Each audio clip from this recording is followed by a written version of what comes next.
made a huge mistake. We broke the rules of the universe, you might say. We created a certain kind of field called an external Merkaba, which is a counter-rotating field of light based on nature. And we lost control of it, which is now called the Bermuda Triangle, and which is where this was located. And that caused us to fall from a very high level of consciousness down to where we are now.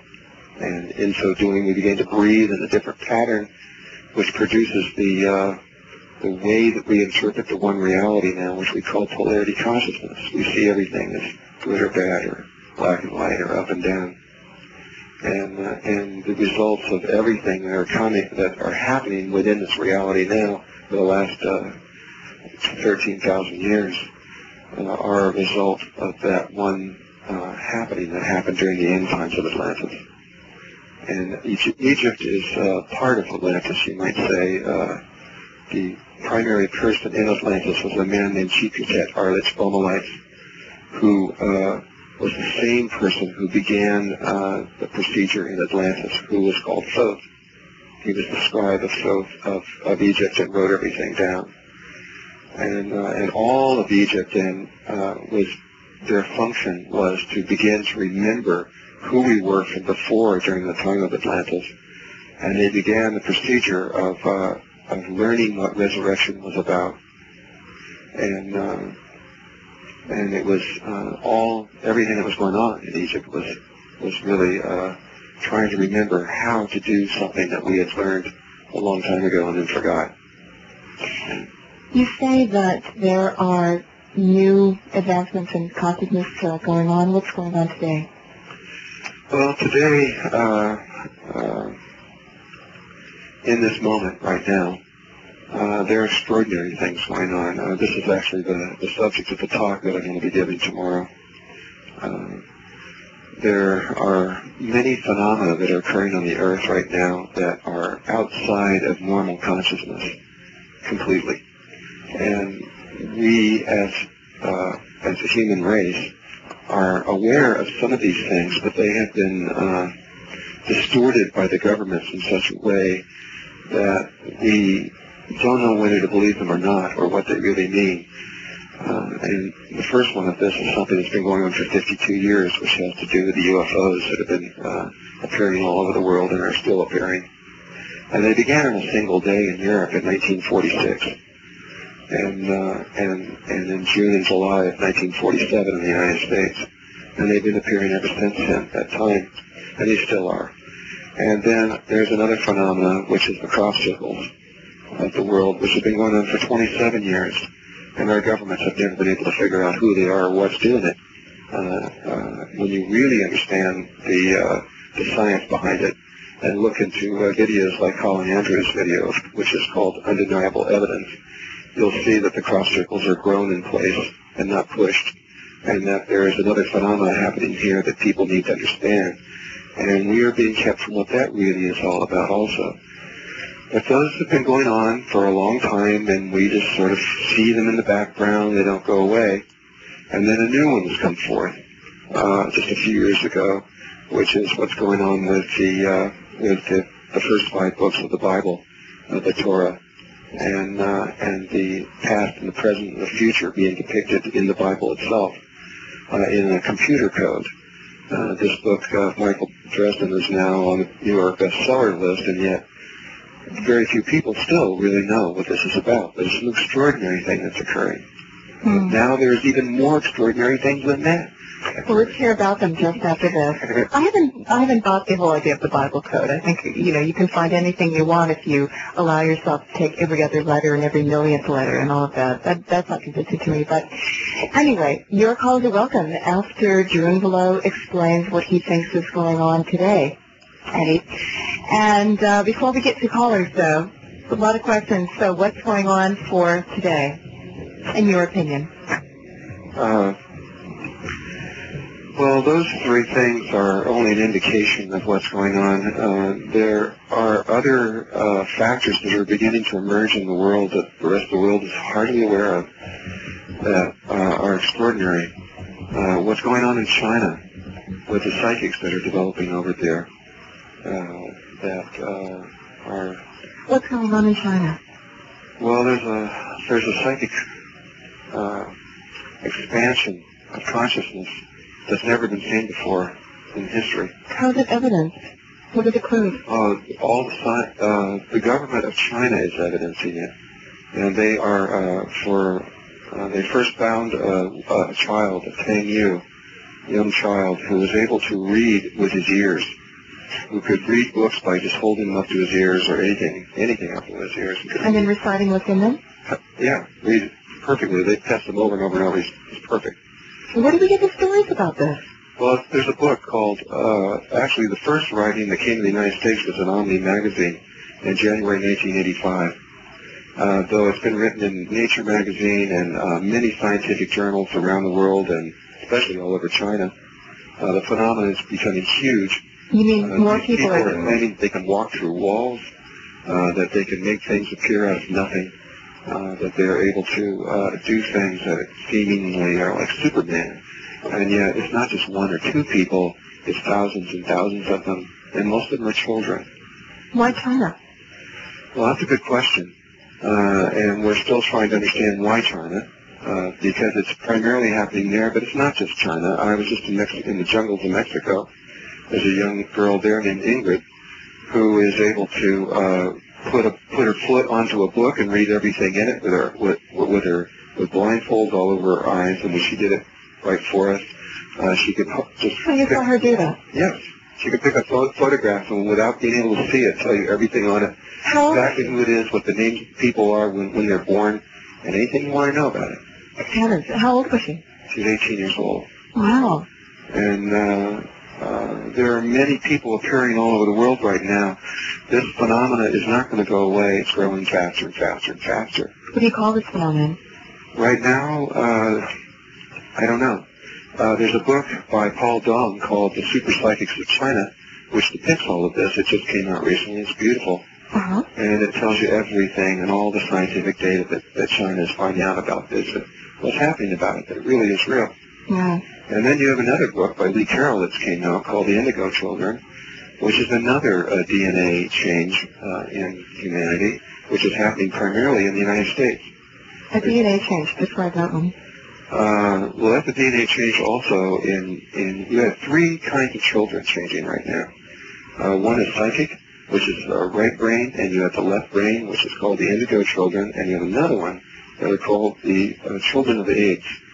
And that would be documented by Greg Braden in a book called Walking Between the Worlds. But and all of them have DNA changes that are completely unique.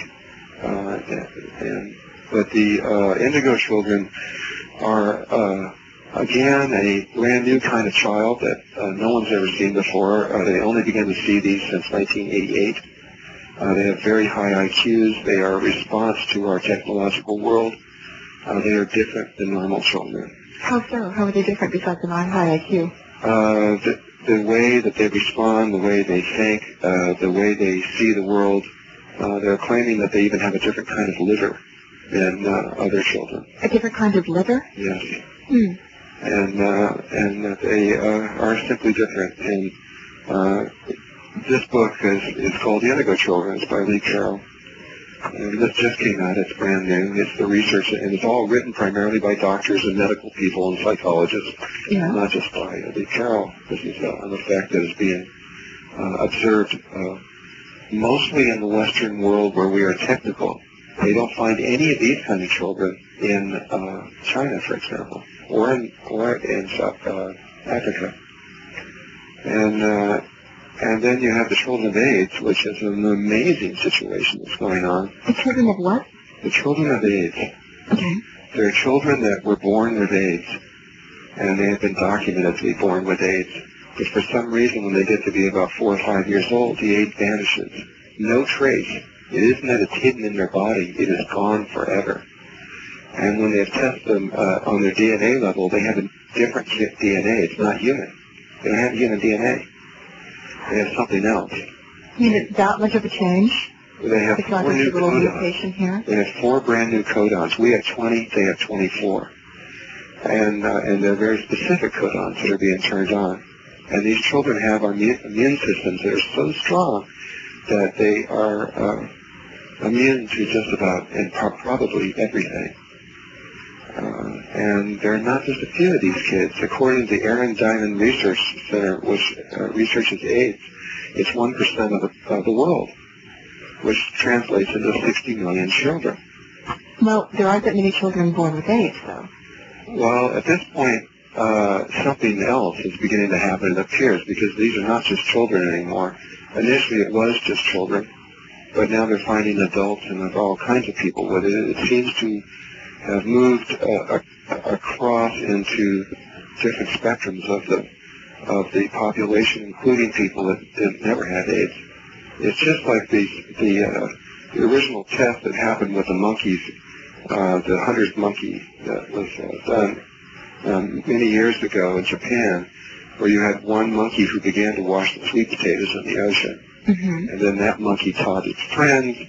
And first of all, it was all originally young monkeys who did this.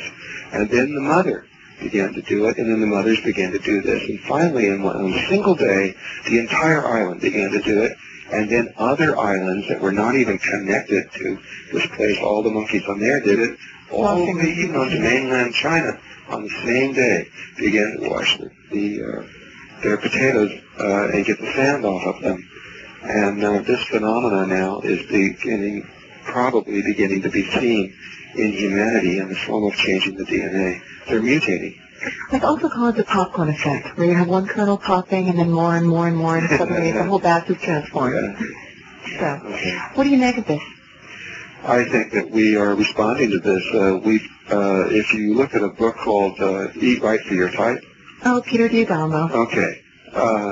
Forget about whether or not he's right on what foods you eat and things like that. The theory around it is that for millions of years, or however long we've been on this planet, there was only one blood type, and that's type O, and we were all meat eaters. And then, in a very short period of time, when we began to become farmers, and we stayed in one place, by having a new climate, by having a new diet, etc., whatever the trigger was, we suddenly changed our DNA, and we created a new blood type, which is type A. And so we change in response to changes in our environment. Yes, especially food. And now we have a brand new kind of situation here in the world, rapidly changing knowledge, never seen before.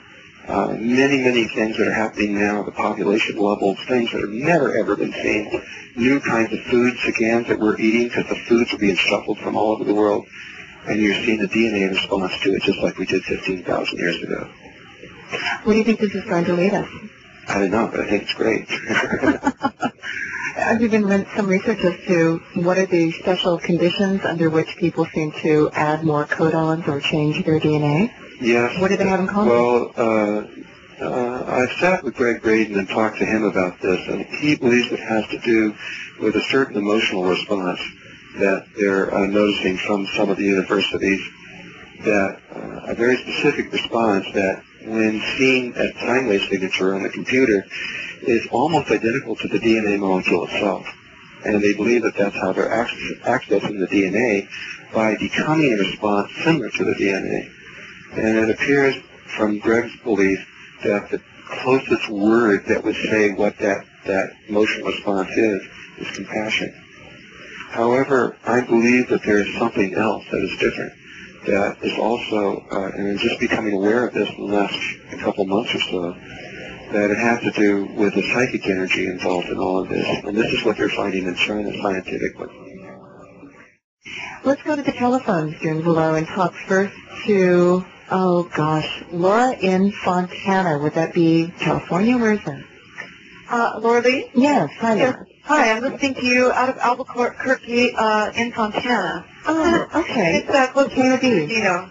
Great. Well, welcome, Laura. Thank you, Laure Lee. Drunvalo? Yes. It's an honor and a privilege to speak with you. I have a question for you. Okay. As everyone knows, we're approaching a major shift in humanity's consciousness. Do you foresee any major Earth changes on the North American continent prior to the year 2012? Well, I do, but I wouldn't be too concerned about it. Because there's something else happening in consciousness that I believe is going to take place in such a way that we're going to the primary person in Atlantis was a man named Chikutet Arlich Bomelites, who was the same person who began the procedure in Atlantis, who was called Thoth. He was the scribe of Thoth of Egypt and wrote everything down. And all of Egypt then their function was to begin to remember who we were from before during the time of Atlantis. And they began the procedure of learning what resurrection was about. And it was everything that was going on in Egypt was made a huge mistake.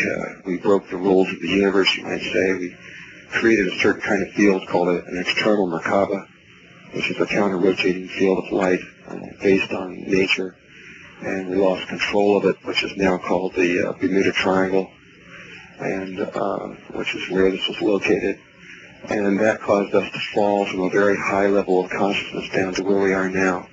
And in so doing, we began to breathe in a different pattern, which produces the way that we interpret the one reality now, which we call polarity consciousness. We see everything as good or bad, or black and white, or up and down. And the results of everything that are happening within this reality now for the last 13,000 years are a result of that one happening that happened during the end times of Atlantis. And Egypt is part of Atlantis, you might say.